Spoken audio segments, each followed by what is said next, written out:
बीडमधील बिंदुसरा धरण ओव्हरफ्लो, बिंदुसरा नदीतील विसर्गामुळे या नदीला पूर, नदीकाठच्या नागरिकांना यामुळे प्रशासनाकडून सतर्कतेचा इशारा। सोलापुरातील सीना नदीमध्ये 1,40,000 क्युसेकने विसर्ग, आणखी विसर्ग वाढवल्यामुळे सीना नदी परिसरात पूरस्थिती निर्माण होण्याची शक्यता, तर पावसामुळे हत्तूर, वडकबाळ या गावासह अनेक गावांमधील शेतीचंही मोठं नुकसान। नांदेडमध्ये तब्बल 19 वर्षांनंतर विष्णुपुरी प्रकल्पातून 3,10,000 क्युसेकने गोदावरी नदी पात्रात विसर्ग, नागरिकांनी अत्यंत तातडीचं काम असल्याशिवाय घराबाहेर पडू नये, जिल्हाधिकाऱ्यांचं आवाहन। जुन्नरमधील वडस धरणातून मीना नदीमध्ये 12,000 क्युसेकने विसर्ग सुरू, नारायणगाव परिसरातील पूल पाण्याखाली, तर नदीकाठच्या गावांनाही सतर्कतेचा इशारा। बुलढाण्यातील खाकपूर्ण या प्रकल्पाचे सर्व 19 दरवाजे उघडले, खडकपूर्णा नदीमध्ये मोठ्या प्रमाणात विसर्ग सुरू, नदीकाठच्या गावांना सावधानतेचा इशारा। परभणीतील येलदरी धरणाच्या 10 दरवाजांमधून सध्या विसर्ग, तर पूर्णा नदीकाठच्या गावांना प्रशासनाकडून सतर्कतेचा इशारा।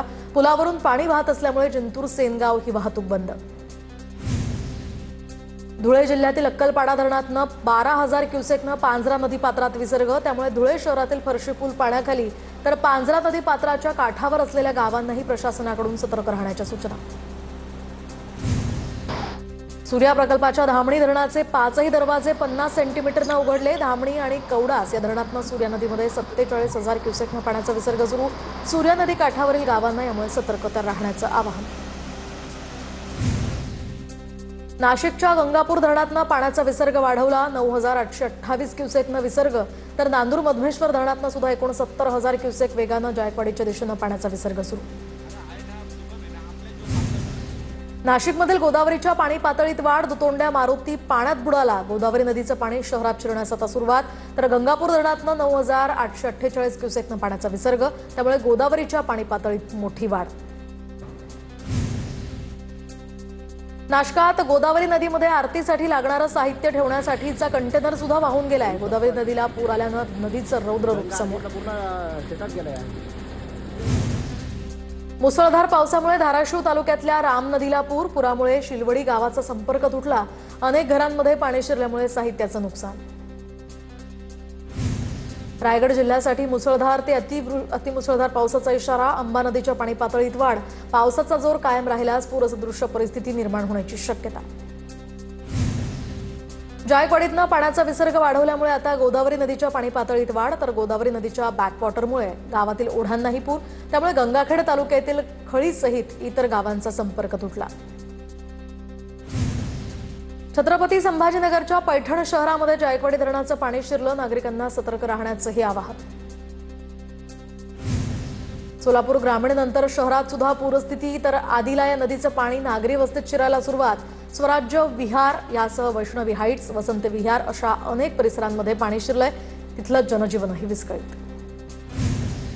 छत्रपती संभाजीनगरमध्ये शिवना टाकळी या धरणातून 18,000 क्युसेकने पाण्याचा विसर्ग सुरू असल्यामुळे शिवना नदीला पूर, गंगापूर तालुक्यातल्या लासूर गावासह श्री दाक्षायणी देवी मंदिरातही पुराचं पाणी।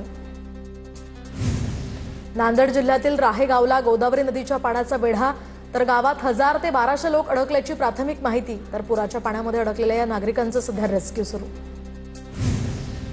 पालघर जिल्ह्यातील मोडकसागर, मध्य वैतरणा आणि तानसा या धरणांमधून विसर्ग, त्यामुळे सूर्या नदीला मोठा पूर।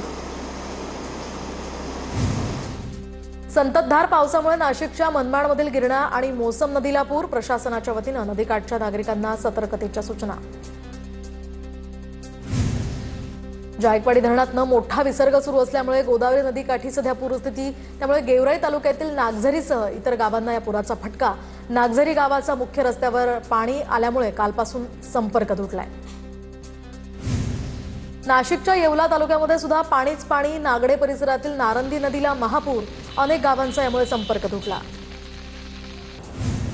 धाराशिवच्या कळंब तालुक्यातल्या संजितपूरचाही संपर्क तुटल्यामुळे महिलेला उपचारासाठी चक्क ट्रकमधून आणावं लागलंय, 2 दिवस मुसळधार पावसामुळे संजितपूर गावाचा संपर्क तुटलाय। संभाजीनगरच्या पैठण शहरातील बाजारपेठेतही पाणी शिरलंय, जायकवाडी धरणातनं विसर्ग वाढवल्यामुळे गागाभट्ट चौकातील बाजारपेठेत पाणीच पाणी। नाशिकच्या निफाड तालुक्यातील गोळेगाव परिसराला अतिवृष्टीचा तडाखा, कर्मवीर बंधारा फुटल्यामुळे परिसरात भीषण पूरस्थिती, गाढवे नाला, गोई नदीचा प्रवाह आणि बंधाऱ्याचं पाणी एकत्र आल्यामुळे शेतांमध्ये पुराचं पाणी। नाशिक सटाणा तालुक्यातल्या मोसम खोऱ्याला पावसाचा तडाखा, वेगवेगळ्या ठिकाणी वादळी वाऱ्यासह झालेल्या मुसळधार पावसानं घरांच्या भिंती कोसळल्याच्या घटना, यामध्ये 3 जणांचा मृत्यू, विजेचे खांबही कोसळल्यामुळे इथलं जनजीवन विस्कळीत। जाफराबाद तालुक्यामध्ये मुसळधार पावसाची हजेरी, या पावसामुळे देवळे गव्हाण इथल्या सहदेव बनकर या शेतकऱ्याचा 5 एकर क्षेत्रावरील ऊस जमीनदोस्त, शेतकऱ्याचं मोठं आर्थिक नुकसान। लातूरमध्ये मुसळधार पाऊस, लाखो हेक्टरवरील पिकांचं नुकसान, शेतात पाणी साचल्यामुळे पिकं सडली, तर तिरू नदीचा पूर ओसरण्यास सध्या तरी सुरुवात। जळगावच्या एरंडोलमध्ये अंतुर्ली या ठिकाणी अतिवृष्टीमुळे शेतांमध्ये पाणी साचलं, मोसंबी, मका, कापसासह इतर पिकांचं मोठ्या प्रमाणावर नुकसान। जळगावच्या चाळीसगाव तालुक्यातही पावसाचा अक्षरशः हाहाकार, डोंगरी आणि तितूर नद्यांनी धोक्याची पातळी ओलांडली, नागरिकांच्या घरांमध्ये, व्यापारी संकुलात सुद्धा पाणी शिरलंय।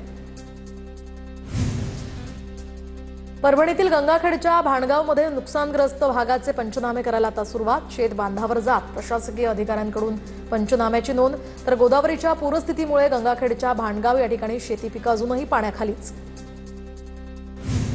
पूरग्रस्तांच्या मदतीसाठी शेगावच्या गजानन महाराज संस्थानचा मोठा हातभार, संस्थानकडून 1,11,00,000 रुपयांचा धनादेश मुख्यमंत्री सहायता निधीकडे जमा। सोलापूरच्या माढ्यामधील पूरग्रस्तांना मिनल साठे आणि अजित पवारांच्या राष्ट्रवादीची मदत, 100 कुटुंबातील 600 जणांसाठी माढा उंदर गावात मदत केंद्रांची उभारणी, पूरग्रस्तांची राहण्यासाठी आणि जेवणाचीही मोफत व्यवस्था। माढ्याच्या शासकीय गोदामामध्ये शेतकऱ्यांसाठी 2 टप्प्यात 21 टन पशुखाद्य दाखल, तर यापैकी 3 टन पशुखाद्याचं वाटप झालं असून इतर खाद्य 17 पूर बाधित गावांमध्ये टेम्पोद्वारे पाठवलं जाणार। धाराशिवमध्ये उद्धव ठाकरेंनी भेट दिलेल्या कुटुंबाला एकनाथ शिंदेंच्या शिवसेनेनं केली थेट मदत, किराणा, भांडी-कुंडी, जीवनावश्यक वस्तूंचं किट दिलं। अहिल्यानगर जिल्ह्यामध्ये अतिवृष्टीनं 2 जणांचा बळी, तर शिर्डी साकुरीमध्ये नगर मनमाड महामार्गालगत ओढ्यामध्ये बुडाल्यामुळे या दोघांचा दुर्दैवी मृत्यू। काल मध्यरात्री 4 जण ओढ्याच्या पाण्यात वाहून गेले होते। संभाजीनगरच्या लासूर गावातील शिवणा नदीला पूर, पालकमंत्री संजय शिरसाट यांच्याकडून पूरग्रस्त भागाची पाहणी।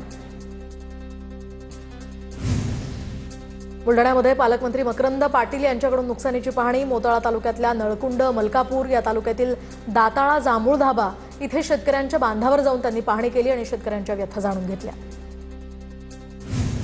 बीड शहरातील धांडेनगर आणि प्रकाश आंबेडकर नगर भागाची जिल्हाधिकारी आणि योगेश क्षीरसागर यांच्याकडून पाहणी, तर काल बीड शहरातील धांडेनगर, भोसलेनगर, प्रकाश आंबेडकर नगर या भागामध्ये मोठ्या प्रमाणावर पाणी शिरलं होतं। नांदेडच्या धर्माबादमधील रेशन गावात शेतकऱ्यांचं जलसमाधी आंदोलन, नुकसान भरपाईच्या मागणीसाठी गावकऱ्यांनी जलसमाधी आंदोलन केलंय, तर गोदावरीच्या बॅकवॉटरमुळे या ठिकाणी मोठ्या प्रमाणावर नुकसान झालं। परभणीच्या पालम तालुक्यातल्या 9 एकर शेती पिकं पाण्याखाली, तर मुसळधार पावसामुळे पिकांचं अतोनात नुकसान। दरम्यान सोशल मीडियावर हे व्हिडिओ व्हायरल। हिंगोलीच्या कळमनुरीमधील दांडेगाव इथल्या शेतकऱ्यांनी जमीन खरडून गेल्यामुळे टाहो फोडलाय। आमदार संतोष बांगर यांच्यासमोर शेतकऱ्यांचा टाहो लवकरात लवकर मदत देऊ असं म्हणत बांगरांनी स्वखर्चातून शेतकऱ्याला आर्थिक मदत केली आहे।